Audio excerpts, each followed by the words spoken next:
Welcome to my YouTube channel. Pirsa जो कि रिदांस की टांगों को कसे पकड़े हुए थे, उसकी टांगों से चिपकी हुए लगातार रोते हुए उसे रोकने की कोशिश कर रही थी। रिदांस जो कि अभी भी अपने दोनों मुठियों को भींचे बिना पलटे ही अपनी जगह खड़ा था। उसके एक्सप्रेशन देखकर कोई भी ऐसा नहीं कह सकता था कि इस वक्त उसके अंदर कोई हलचल या तकलीफ चल रही थी। उसके एक्सप्रेशन बिल्कुल ऐसे थे जैसे उसे किसी भी बात से कोई फर्क नहीं पड़ रहा था, जबकि उस वक्त इस और वही जानता था कि इस वक्त वह अपने अंदर कितने बड़े तूफान को झेल रहा था। जब कुछ पल तक भी रिदास पिरसा की ओर नहीं पलटा तो आरू ने भी और नहीं रुका गया। फिर बिना कुछ सोचे बस पिरसा की ओर बढ़ गई। उसने अपने घुटनों पर बैठकर पिरसा को अपने गले से लगा लिया। पिरसा भी आरू को अपने पास पाकर उसके कंधे पर अपने अच्छे से रखकर सिसकने लगी। रिदास ने गले पर पिरसा के कमरे से बाहर निकलने के लिए अपने कदम बढ़ा दिया। अभी रिदास 2 कदम आगे ही बढ़ा था कि पिरसा ने रिदास को वहां से ज्यादा देख उसे रोकने के लिए एक बार फिर झट से रिदास की टांग पकड़ ली और उसके आगे के शब्द सुनकर एक बार आंखें में रिदास उसकी ओर न सिर्फ पलटा बल्कि रिएक्ट भी किया। फिर सब भौंकता से सिसकते हुए रिदास की टांग को गले से लगाते हुए, भाई प्लीज मत जाइएगा, आप मेरी तरफ से ऐसी बेरुखी दिखाएंगे तो मुझसे बर्दाश्त नहीं होगा ये अब, और मैं सच में मर जाऊंगी भाई, मैं मर जाऊंगी। रिदास को पिरसा की बात सुनी तो ब्लैक एक्सप्रेस से वापस उसकी ओर पलटा। हालांकि उसके अंतर मन में कितनी उलझन और तूफान चल रहे थे वे सिर्फ वही जानता था, और जिसे उसने बखूबी अपने चेहरे पर ब्लैक एक्सप्रेशन के नकाब से ढांक लिया था। रिदास ने पीर साहब की बात सुनकर उसकी ओर अपना रुख किया और बिना कुछ बोले उसकी तरफ झुका, और अगले ही पल उसने जमीन पर सिसकती पीर साहब को अपनी गोद में उठा लिया और उसे लेकर पीर साहब के पेड़ की ओर बढ़ गया। रिदास ने सावधानी और सहजता के साथ पिरसा को बेड पर बिठाया और उसकी पीठ के पीछे कुशन लगाकर उसके सिर को हेडबोर्ड से टिका दिया। रिदास बिना सबकी ओर देखे अपने चेहरे को अपने दाएं हाथ की ओर फेर कर, I want some alone time with Pirsa, so बाकी यहाँ सब यहाँ से जा सकते हैं। रिदास की बात सुनकर अगले ही पर सब लोग एक एक कर वहां से चले गए, लेकिन सब लोगों के मन में एक ही बात चल रही थी कि रिदास को समझना बड़ा ही मुश्किल और जन बना था। उसका कोई भी एक क्षण यह बात उसकी सोच से पड़ी थी। एक पल में सोला तो दूसरे पल में सबरम बन जाता था। अभी कुछ पहले वहां जहां वो पिरसा पर अपने गुस्से की सुनामी उड़ेल रहा था, तो अब कुछ ही देर बाद जैसे उसका गुस्सा सब मानो हवा में छू ही गया और वह बस सामान्य व्यवहार करते हुए के साथ बहुत ही सॉफ्ट और केयरिंग नजर आ रहा था। पिरसा आंखों में नमी के साथ रिदास को देखकर, भाई आई एम सॉरी, मेरी दांत सहजता से पिरसा की गाल को छूकर, डोंट से एनीथिंग। पिरसा बेचैनी भरे भाव से, भाई अभी तो आपने कहा, वे सब बेचैनी भरी भावुकता से, भाई आप मुझसे नफरत तो नहीं करेंगे ना। पिरसा रिदास पिरसा के बिखरे बालों को अपनी उंगलियों से साइड करते हुए फादरली टोन में, you are my baby girl, my precious doll, तुमसे नफरत कर सकता हूँ मैं। पिरसा रिदास के करीब आकर कसकर भावुकता से उसके गले लगते हुए, लेकिन भाई मैं पिरदास रिदास के पहला को सहलाते हुए, बिना किसी भाव के, हम जरूर बात करेंगे इस टॉपिक पर, बट फिलहाल के जस्ट फॉरगेट इट। पिरसा रिदास के गले लगे हुए, जी भाई कुछ देर तक यूं ही पिरसा रिदास के गले लगी रही और रिदास में बस चुप्पी साधे पिरसा को छोटे बच्चे की तरह अपने सीने से लगा हुआ बैठा था। कुछ देर बाद पिरसा के कमरे के दरवाजे पर दस्तक हुई। रिदास ने अंदर आने की इजाजत दी और पिरसा रिदास चले हुई। दरवाजा खोलकर आरू अंदर आई। उसके हाथ में नाश्ते की प्लेट थी जो उसने पेड़ पर पिरसा और रिदास के सामने रख दिया और वहां से जाने लगी तो पिरसा ने उसे टोका, भाभी बैठिए ना आप भी थोड़ी देर यहीं, आरू आप लोग नाश्ता कीजिए, मैं बाद में आती हूँ। पिरसा प्लीज थोड़ी देर यहीं बैठ जाइए भाभी, मुझे अच्छा लगेगा। आरू पिरसा का दिल रखने के लिए उसके बाद मानते हुए बिस्तर के दूसरी ओर बैठ गई। रिदास बिना किसी भाव के पिरसा की ओर देखकर, finish your breakfast then take some rest. Pirsa ने रिदास की बात सुनकर एक नजर अपने नाश्ते की ओर देखा और फिर मासूमियत से रिदास की ओर देखने लगी। रिदास बिना उसके बोले ही उसके मन की बात को समझ गया। उसने अपने सिलवे के बटन खोलकर उन्हें फोल्ड किया और नाश्ते की प्लेट को उठाकर अपने सामने रख लिया और एक बाइट तोड़कर पिरसा की ओर बढ़ा दिया, जिसे देखकर पिरसा ने खुश होते हुए जल्दी से अपना मुंह खोलकर उसे खा लिया। अक्सर बचपन में भी जब पिरसा अपने माँ बाप को याद करके उदास या परेशान होती या फिर रिदास से लड़वाना चाहती होती, रिदास ऐसे ही उसे अपने हाथों से हिलाता था, जिसके बाद पिरसा की सारी उदासी और परेशानी पल में छट जाया करती थी। इधर दूसरी तरफ आरू के लिए रिदास का ऐसा रवैया बिल्कुल भी नया और लगता है। उसने आज तक कभी भी रिदास के इमोशन या जज्बातों को बाहर निकलते नहीं देखा था। अक्सर उसने ही पिरसा के साथ रिदास से कुछ लोगों ने अंदाज देखे थे, जिनमें से आज का दृश्य बिल्कुल अलग और आरू की सोच से भरा था। पर जो भी था, आरू ये सब देखकर दिल में खुश हो रही थी और मन ही मन प्रार्थना कर रही थी कि भाई बहन का खूबसूरत रिश्ता हमेशा ही प्यार और प्रवास में महकता रहे। पिरसा को नाश्ता खिलाने के कुछ देर बाद नाश्ते से जरूरी काम चलते उसे आराम करने का कहकर वहां से चला गया और आरू पिरसा का ध्यान भटकाने उसका ख्याल रखने के लिए वहीं उसके पास रुक गई। कुछ देर बाद बाकी लोग भी पिरसा के पास उसके कमरे में आ पहुंचे। सुबह से दोपहर से शाम हो चुकी थी। दास अभी घर वापस नहीं आया था। आरू ने दोपहर के खाने पर भी उसका इंतजार किया लेकिन वह खाने पर आया ही नहीं, बल्कि रात शुरू हो गई थी। जब रिदास वापस घर लौटा उस वक्त आरू पिरसा के कमरे में उसका खाना लेकर गई थी। पिरसा के सोने के बाद जब वे वापस आई तब उसे रिदास के घर वापस आने का पता चला और एक थाली में खाना लेकर आरू रूम में गई। उसने रूम में चारों तरफ देखा मगर रिदास उसे कहीं नहीं नजर नहीं आया। आरू ने खाने की थाली को वहीं टेबल पर रखा और बालकनी का दरवाजा खुला देख रिदास को देखने के लिए बालकनी की ओर बढ़ गई और वहां जाकर उसने रिदास को वहीं खड़ा देखा। तो उसने अपने एक बाजू को बुलेट स्टेशन के साथ रेली पर टिकाकर दूसरे हाथ में अपने होठों के बीच सिगरेट सुलगाकर शायद किसी सोच में गुम होकर अपनी उलझन को सिगरेट के धुएं के साथ उड़ाते हुए सामने की ओर देख रहा था। पहली बार था जब आरू ने रिदास को सिगरेट पीते देखा था और जो उसे बिल्कुल भी अच्छा नहीं लगा था। अपने मन में अपने कसमस से उलझे हुई रिदास के साइड में जाकर खामोशी से खड़ी हो गई। वो रिदास से कहना तो बहुत कुछ चाहती थी लेकिन समझ नहीं पा रही थी क्या कि कैसे और कहाँ से शुरुआत करे और हमेशा की तरह नर्वस होते हुए लगातार अपनी उंगलियों से खेल रही थी। जीते रिदास ने उसकी ओर न देखते हुए भी अच्छे से नोटिस कर लिया था। रिदास बिना आरू की ओर देखकर कहो क्या कहना चाहती हो। और एक पल को हैरान होकर रिदास को देखने के बाद अगले पल अनायास से cigarette is injurious to health. Ridas एक पल को सरासरी तौर पर आरू को देखकर अगले ही पल वापस सामने की ओर देखते हुए दैट्स ग्रेट, एक नई बात जानने को मिली मुझे आज तुमसे। और अपने खुश होठों पर अपनी जीभ घुमाते हुए अपनी पूरी हिम्मत जुटाकर किसी से बात करने से मन भी हल्का होता है और प्रॉब्लम का सोल्यूशन भी निकालता है। रिदास के हाथ में पकड़ी सिगरेट की ओर देखते हुए खुद को हार्म करने से कुछ नहीं होता।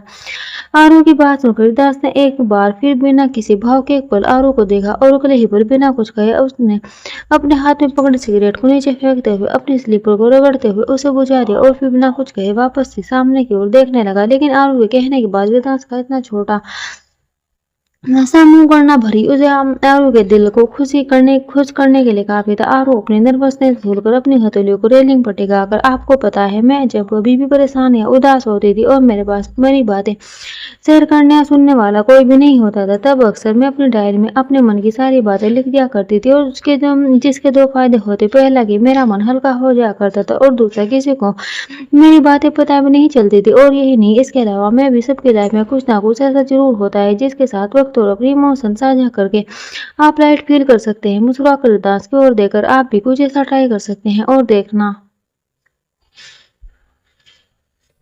आपको ऐसा करके अच्छा फील होगा। रिदास अपनी दिलकश नजरों से आरू की ओर देखकर हम तो कर तो सकता हूँ बट आई एम मैच्योर और ये सारी बचकानी हरकतें एक पल रुकर it's not my cup of tea. Aaru अपनी वॉइस उगड़कर मासूमियत से तो आपको ये लगता है कि मैं मैच्योर नहीं हूँ। रिदास सामने की ओर देखते हो नहीं मुझे सिर्फ ऐसा बिल्कुल लगता नहीं। आरू की ओर देखकर हल्की सी तंज भरी मुस्कान के साथ बट इससे फैक्ट वाइफ आरू रिदास के बात से चिढ़कर अपनी वॉइस उगड़कर क्यूट से एक्सप्रेशन के साथ ऐसा कुछ नहीं है, मैं मैच्योर हूँ, समझदार हूँ। रिदास अपनी पॉकेट में अपना हाथ डालते हुए हम क्या इस पर भी कभी लोग डिस्कशन करेंगे। आरू खुशी भरे भाव से हम एक पल रुककर आप खाना खा लीजिए, मैं आपका खाना ले आई हूँ। रिदास आई एम नॉट हंग्री, आरू पर थोड़ा सा तो खा लीजिए। मैं रिदास आरू की बात बीच में ही काटते हुए नहीं तुम जाकर सो जाओ। रिदास की बात सुनकर आरू की आंखों में हल्की उदासी उतारी क्योंकि सुबह से उसने कुछ भी नहीं खाया था और अभी भी वे रिदास के साथ खाने के लिए अभी अपनी थाली रिदास के थाली के साथ यहाँ लेकर आए थे। लेकिन रिदास ने खाने के लिए मना करते हुए बिना उससे ये पूछे कि उसने खाना भी खाया है या नहीं उसे सोने के लिए कह दिया। और ये सोच कर ही आरू की आंखों में उदासी छा गई और वो बालकनी से अंदर रूम की ओर बढ़ गई।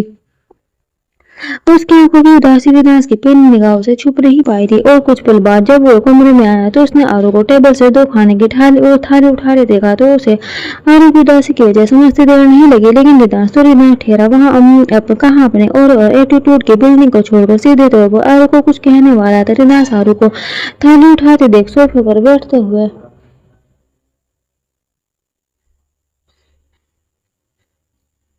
रहने दो, खाना है थोड़ा सा मुझे। आरू ने रिदास की बात सुनी तो एक थाली खोलकर उसके सामने रख दिया, खुद साइड में खड़ी हो गई। रिदास दूसरी थाली की ओर इशारा करते हुए दूसरी थाली तुम्हारे लिए है।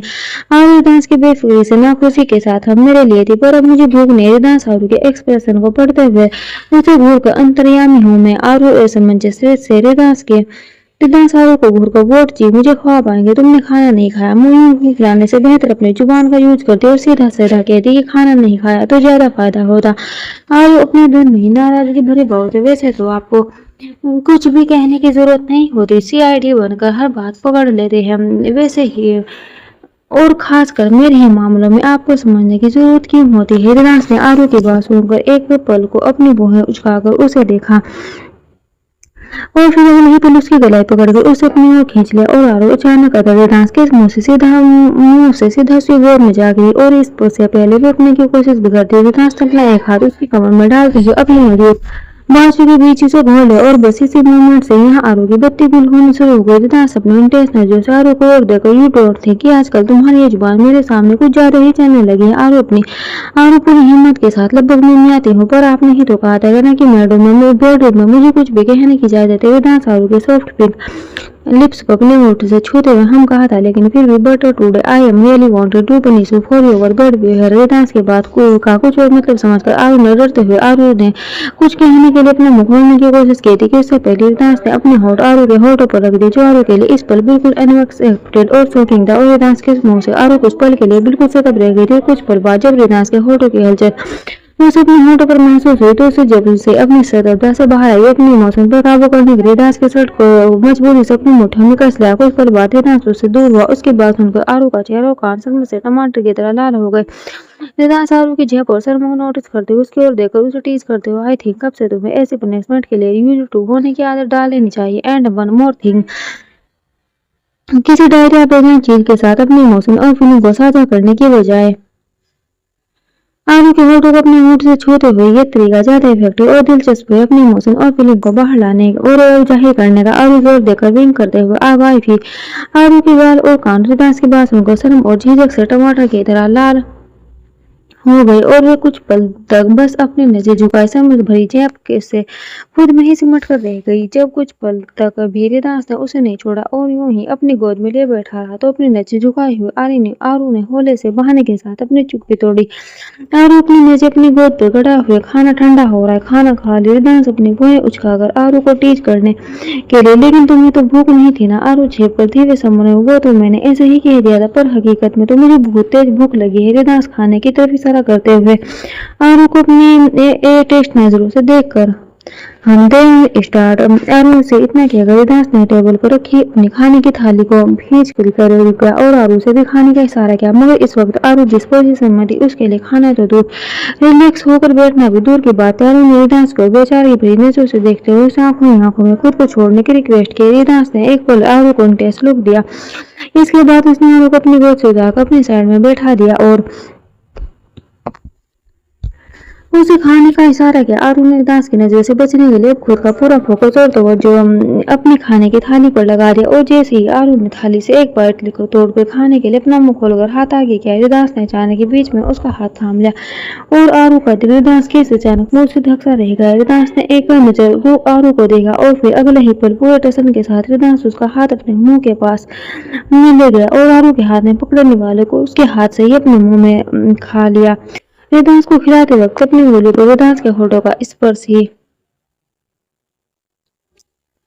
काफी था आरू के दिल के तार झंझनाने के लिए। रिदास ने एक पल बाद आरू का हाथ छोड़ा और फिर बिना आरू को देखे वापस अपनी थाली की ओर फोकस किया और अपनी थाली से एक बार तोड़ा आरू का दिल ये सोचकर खुशी से गदगद हो उठा कि आज रिदास उसे अपने हाथ से पूरा खाना न सही लेकिन पहली बार खुद से ही एक बाइट ही खिलाने वाला था। ये बात सोचकर ही आरू की आंखों में चमक और खुशी भर उठी, लेकिन अगले ही पल उसकी खुशी और चमक तब खुश हो गई जब रिदास ने अपनी थाली से ले आने वाला बिना आरू की तरफ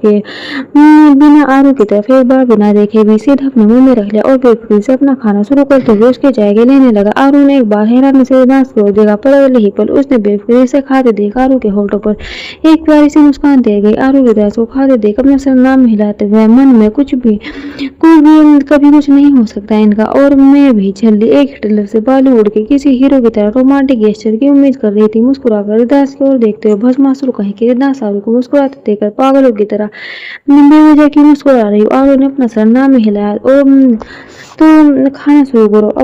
आरू अपने ख्याल झटक कर अपनी थाली की ओर रुख करते हुए हम अगली सुबह रोज आम सुबह की तरह ही थी। सब लोग डाइनिंग टेबल पर बैठे नाश्ता कर रहे थे। पिरसा भी खुद को नॉर्मल दिखाने की कोशिश कर रही थी। हालांकि सुबह की पहली किरण के साथ ही उसकी कल की सारी बातें और जख्म हरे हो चुके थे, मगर अपनी फैमिली और खासकर विदास के लिए वो अपने दर्द को अंदर ही रखने की कोशिश कर रही थी कि तभी टॉम विदास को गुड मॉर्निंग विश करते हुए अंदर आया और उसने वहां मौजूद देखकर पिरसा ने अपने जूस के गिलास से अपनी पकड़ को हद से ज्यादा कस लिया। ये चीज उसके बगल में बैठी आरू ने फौरन नोटिस कर ली और टेबल से नीचे उसके दूसरे हाथ पर उसे सांत्वना और हिम्मत देते हुए अपना हाथ उसके हाथ पर रखकर आंखों ही आंखों में से खुद को मजबूत रहने का इशारा किया। पिरसा ने भी एक गहरी सांस लेकर अपना सर हौले से हाँ में हिला दिया और अपनी पकड़ गिलास पर ढीली कर दी। दूसरी तरफ रिदान जो उनकी तरफ ना देखते हुए बिना रुके अपना नाश्ता करते हुए सब नोटिस कर रहा था। उसने टॉम को अंदर आने का इशारा किया। टॉम को वहां देखकर पिरसा के साथ ही बाकी सब लोग भी खुश नहीं थे, जिसमें आरू भी शामिल थे। वे पिरसा की हालत के लिए दिल के किसी कोने में टॉम को दोषी ठहरा रही थी। टॉम अंदर आकर रिदास के आगे अदब से हाथ बांधे खड़े हुए। बॉस आपने बुलाया। रिदास अपने कॉफी के सिप लेते हुए अपने संजीदा औरे के साथ वापस मुंबई के लिए कब निकलना है टॉम? जब आप हुक्म करे बॉस, सब तैयारियां पूरी है, बस आपके ऑर्डर देने की देरी है। हृदास फूंक से आमलेट अपने मुंह में डालते हुए हम तो तुम अभी निकल सकते हो टॉम। सिर्फ मेरे दास ने हाथ में पकड़े नाइफ और फोक अपनी प्लेट में वापस रखकर अपनी कोहनी टेबल पर टिकाते हुए टॉम की ओर देखकर गंभीर लहजे में, कल तुम्हारी शादी हुई है, सो कुछ दिन की छुट्टियां लेकर अपनी वाइफ के साथ टाइम बिता सकते हो। तो मृतास की बात सुनकर अनायास ही एक पल के लिए टॉम की नजरें पिरसा के चेहरे पर ठहर गई, जो टॉम की वाइफ की बात सुनकर अपनी नमकों को जल्दी जल्दी पलक झपकाते हुए सामना करने की लगातार कोशिश कर रही थी। टॉम अपनी नजरें पिरसा से हटाकर अपना सर झुकाए हुए, लेकिन बॉस मुझे इसकी जरूरत नहीं है। मेरे दास टॉम को गंभीर नजरों से देखते हुए क्लियर एंड कट टोन में, मैंने तुमसे पूछा नहीं है टॉम, मैंने तुम्हें सिर्फ बताया है कि उस दिन की छुट्टियों के बाद वापस अपनी जॉब ज्वाइन कर सकते हो और जा सकते हो। अब तुम टॉम ओके बॉस, जैसा आप कहे, thank you so much. Boss Ridas बिना टॉम की ओर देखे हम इसके बाद टॉम फौरन वहां से चला गया। रिदास साहब उसकी ओर देखकर माँ की डिस्चार्ज की क्या रिपोर्ट है? आज हो जाएगा ना उनका डिस्चार्ज? आयु से रिदास की ओर देखकर, भाई मैंने माँ के डॉक्टर से बात की थी, उनका कहना है कि माँ के लिए बेहतर है कि वे अभी ये कुछ और दिन यहाँ उनकी निगरानी में रहे। अनिकेत तो रितु तुम वापस मुंबई चला जा, क्योंकि तेरे काम और ऑफिस को तेरी सख्त जरूरत है। और डोंट वरी, हम तुझे माँ से रिलेटेड सारी अपडेट देते रहेंगे ना। मैं हाँ भाई, आप जाए, आपके बिना ऑफिस का सारा काम बीच में ही रुका होगा। आयुष, हाँ भाई नम्या ठीक कह रही है, और फिर हम सब तो हुए ही यहाँ माँ का ख्याल रखने के लिए, तो आपको कोई भी फिक्र करने की कोई जरूरत नहीं। आप आराम से मुंबई पहुंचकर अपना काम संभालिए। अगर कोई भी जरूरत या बात होती है तो मैं आपको कॉल करता हूँ। दास स्टेशन से अपने हाथ पहुंचते हुए, ठीक है, शमशेर से कहकर कुछ ही देर में मुंबई जाने की तैयारी करवा। तब तक मैं माँ से मिलकर आता हूँ। बिरसा भाई, मैं भी आपके साथ वापस मुंबई चलूंगी। वैसे भी कॉलेज मिस होते हुए कितने दिन हो गए हैं, एग्जाम भी करीब है। रिदास अपनी कुर्सी से खड़े हैं, तो हम एसयूवी से अपनी पैकिंग कर लेना और हॉस्पिटल से हम सीधा एयरपोर्ट के लिए निकल जाएंगे। पिरसा अपना सर हाँ मिलाते हुए, जी भाई। दक्ष मुस्तमोल अंदाज में, तुम लोग जाना चाहते हो तो जाओ, मैं तो कुछ दिन और यहीं रहकर मुझे करने वाला हूँ, और मेरा तो फिलहाल वापस जाने का कोई इरादा या इच्छा नहीं। रिदास अपने एक हाथ को अपनी जेब में रखते हुए दक्ष को घूर कर, and I give a damn about so your cold इरादा एंड इच्छा। और रही बात जाने की, तो तुम्हारी मर्जी हो या ना हो, तुम हमारे साथ मुंबई वापस चल रहे हो, मतलब चल रहे हो। दक्ष मुंह फुलाकर, लेकिन क्यों? जब रिदास दक्ष की बात बीच में ही काटते हुए बोला, क्योंकि पिछले कुछ अरसे से जिस हॉस्पिटल को अपना ससुराल समझकर उसके बेड पर पड़े थे, तुम उसी हॉस्पिटल के डॉक्टर ने तुम्हें घर से ज्यादा दिन दूर रहने की इजाजत नहीं दी है। तो अपनी बकबक बंद करो और जैसा कहा वैसा ही करो। दक्ष रोनी से शकल बनाकर, लेकिन दक्ष को टफ लुक देते हुए उसे घूरकर, अगर एक लफ्ज भी तुम्हारे मुंह से ना जाने की बात को लेकर निकला तो यकीनन वे तुम्हारे और तुम्हारे शरीर की हड्डियों के लिए बिल्कुल अच्छा नहीं होगा। दक्ष रिदास के धमकी से सहम कर जल्दी से अपनी बात बदलते हुए, ना ना, मैं तो मना थोड़ी कर रहा हूँ, मैं तो बस यही पूछने की कोशिश कर रहा था कि हम लोगों को कितनी देर में निकलना होगा। रिदास वार्निंग भरे लहजे में, आधा घंटा, उसे ना 1 मिनट नीचे और ना 1 मिनट ऊपर। रिमेंबर दिस, इतना कहने के बाद रिदास वहां से चला गया और दक्ष ने एक राहत की सांस लेने के साथ ही रिदास की हिटलरगिरी की तारीफों के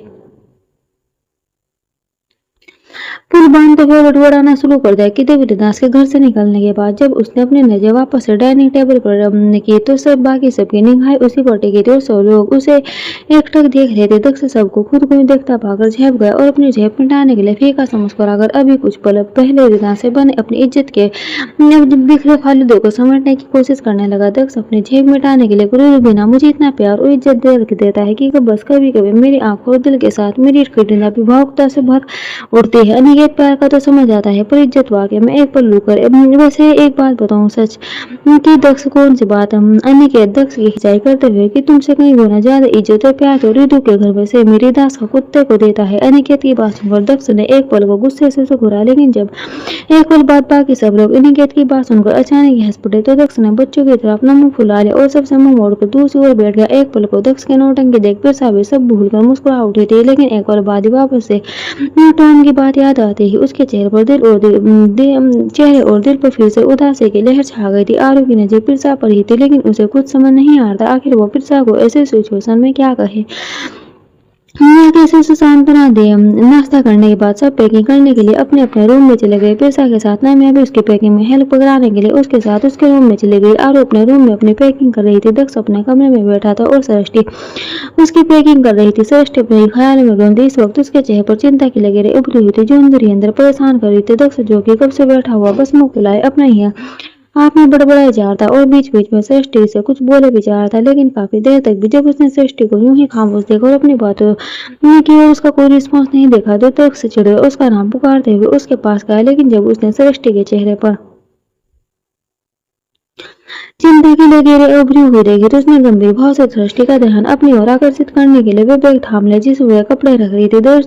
दक्ष के ऐसा करते ही सृष्टि अपने ख्यालों के बहर से बाहर निकली और उसने अपनी नजर घुमाकर अपनी साइड में खड़े दक्ष को देखा। सृष्टि सामने भाव से पूछने की कोशिश करते हुए कुछ चाहिए करते हुए ऐसा कुछ चाहिए था आपको। दक्ष अपना आईब्रोज उचकाकर ध्यान कहाँ है तुम्हारा। सृष्टि झेपर क्या हुआ सर कुछ क्या कहा आपने। दक्ष से आते ले मैं आप कोर्स में कब से तुम्हें आवाजें दिए जा रहा हूँ तुमसे बात किए जा रहा हूँ तुम न जाने कौन से ख्यालों में। Srishti I am sorry sir I am really sorry मेरा ध्यान शायद कहीं और था इसलिए मैंने आपकी बात नहीं सुनी। दक्ष अपने बाजू को अपने सीने पर फोल्ड करते हुए मैं तुम्हें देख ही रहा हूँ कब से कि यहाँ होकर भी तुम्हारा ध्यान कहीं और ही किसी और दूसरी दुनिया में मगन है। सृष्टि अपनी नजर झुकाकर सॉरी सर आइंदा ऐसा नहीं होगा। दक्ष गंभीर भाव से एवरीथिंग ऑल राइट कोई प्रॉब्लम है या फिर कोई हेल्प चाहिए यू कैन आस्क मी। सृष्टि कुछ पल शांत रहने के बाद दरअसल सर मेरी दादी बीमार है और मुझे उनके हॉस्पिटल के बिल पे करने के लिए कुछ पैसों की जरूरत है और मैं इतना कहकर सृष्टि बीच में ही खामोश हो गई। दक्ष इतनी सी बात के तो उसके लिए इतना परेशान होने वाली कौन सी बात है तुम मुझसे कह देती मैं तो तुम्हें एडवांस पे कर देता है। सृष्टि सर हाँ सर जानती हूँ लेकिन मैं ऑलरेडी आपसे एडवांस सैलरी ले चुकी थी तो इसलिए मैं दक्ष अपना वॉलेट उठाते हुए it's okay not a big deal और फिर वो पैसा किस काम को जरूरत पड़ने पर काम ना सके। दक्ष अपने वॉलेट में रखे लगभग सारे पैसे निकालकर सृष्टि की ओर बढ़ाकर लो रख लो इन्हें। सृष्टि से अपना सर ना मिला तो नहीं सर ये तो बहुत ज्यादा है। दक्ष बेफिक्री भरे लहजे सर डोंट वरी रख लो इन्हें। सृष्टि नहीं सर मैं ये नहीं ले सकती ये बहुत ज्यादा है। दक्ष फिर से सृष्टि का हाथ थामकर पैसे रखते हुए सृष्टि परेशान होते ऊपर सर दक्ष सृष्टि की बात को बीच में काटते हुए मैंने कहा ना रख लो सो जस्ट रख लो और पैसे भी पैसा वापस आ सकता है लेकिन इंसान एक बार चला जाए तो वापस कभी नहीं आता। उसके बाद भी अगर तुम्हें कोई दिक्कत हो फिलहाल के लिए रख लो और जब भी तुम पर आ जाए तो मुझे लौटा देना। हल्का सा मुस्कुराकर प्यार से पर अभी के लिए तुम्हें जरूरत है तो बस बिना किसी बात को सोचे बस रख लो इतना कि अगर दक्ष अपने कमरे से बाहर चला गया। दक्ष के जाने के बाद कुछ पल तक सृष्टि अपने हाथ में दक्ष के जीवन रुपये को यूं ही एकटक देखती रही और न जाने क्यों और क्या सोचकर अनायासी सृष्टि की आंखें आंसू से डुबडुबा गई और एक पल बाद ही उसकी बाईं आंख से एक आंसू बहकर उसके गाल पर आ गया। उसका एहसास हो तो ही अगले ही पल उसने जल्दी से अपने हाथ से अपने आंसू पोंछे और उन रुपयों को अपने बैग में रखकर वापस से अपने काम में जुट गई। आधे घंटे के अंदर ही सब लोग अपनी पैकिंग करके निकलने के लिए तैयार थे। यहाँ से सीधा सब लोग हॉस्पिटल के निकले और कल्पना जी से मिले। कल्पना जी से मिलने के बाद रिदास ने आयुष और निकेत को नम्या और कल्पना जी का ख्याल रखने को कहा और फिर सबसे मिलकर जाने वाले बाकी सब लोग मुंबई जाने के लिए एयरपोर्ट के लिए निकल गए। एयरपोर्ट पहुंचकर सब लोग रिदास के प्राइवेट लग्जरी प्लेन की ओर बढ़ गए। पायलट ने सबके बैठते ही प्लेन उड़ा दिया और यूएस से मुंबई का सफर शुरू हो गया। कुछ देर तक तो सब लोग एक साथ बैठे हुए थे लेकिन कुछ वक्त गुजर जाने के बाद दक्ष अपनी नींद लेने के लिए अपने प्राइवेट केबिन में चला गया। सृष्टि की भी थोड़ी तबीयत खराब थी इसलिए हुए बाकी लोगों के बीच में अकेले में चली गई। अब रिदांस, आरू और पिरसा ही वहां मौजूद थे। रिदांस के दोनों साइड में आरू और पिरसा बैठे हुए थे। पिरसा ने अपने सर को रिदांस के कंधे पर टिकाए हुए अपनी आंखों को मूंद रखा था और रिदांस अपनी एक टांग पर दूसरी टांग को रखे हुए अपने लैपटॉप के काम में बिजी था। आरू विंडो साइड बैठी हुई थी और वे बस बार बार लोगों निहार रही थी, लेकिन कुछ वक्त बाद आरू अब खामोश बैठी बोर होने लगी थी। आरू ने अपना चेहरा घुमाकर एक नजर पिरसा को देखा, जो शायद रिदांस के कंधे पर से रखे ही सो गई थी। फिर उसने अपनी नजर रिदांस की ओर की, जो शिद्दत से अपने काम में बिजी था। ये देखकर आरू ने वापस से अपनी नजर खिड़की की ओर कर ली।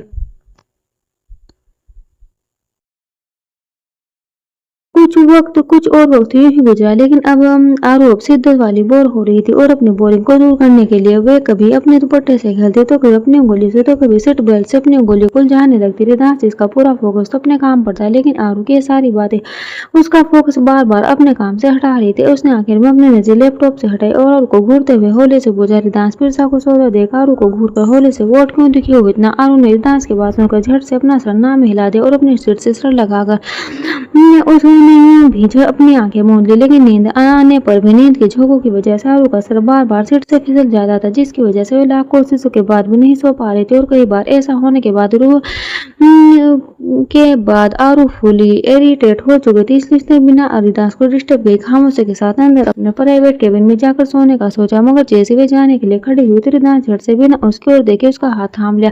आरू ने रिदांस को अपना हाथ थामे देखा तो अपनी ही जगह रुक गई, सवाल नजरों से उसकी ओर देखने लगे, लेकिन रिदांस ने एक बार भी उसकी ओर नहीं देखा और उसका हाथ यूं ही थामे रखा। आखिर में हार कर आरू अपनी ही जगह वापस बैठ गई, तो रिदांस ने उसका हाथ छोड़ दिया और अपने लैपटॉप को बंद करते हुए साइड में टेबल पर रख दिया और अपना सर सीट पर टिका लिया। आरू के पास भी अब यहाँ बैठने के सिवाय कोई दूसरा ऑप्शन नहीं था, क्योंकि कुछ ना कि अगर रिदांस ने उसे वहां से न जाने के लिए अपनी मर्जी जाहिर कर दी थी, इसलिए आरू अपनी आंखें मूंद कर सीट पर सिर लगाए बैठ गई। पर अगले ही पल उसने एक बार फिर झट से अपनी आंखें खोली, क्योंकि अभी एकदम जो भी उसने महसूस किया था उसके लिए बिल्कुल अनएक्सेप्टेड और शौकीन था। रिदांस ने अपनी दूसरी बाजू को आरू के कंधे पर रखते हुए उस अपने करीब बढ़ के उसका सर अपने कंधे पर टिका लिया था। आरू ने जब वह महसूस किया तो झट से अपनी आंखें खोलकर उसकी ओर देखा, लेकिन रिदांस की आंखें बंद थी और उसके चेहरे के भाव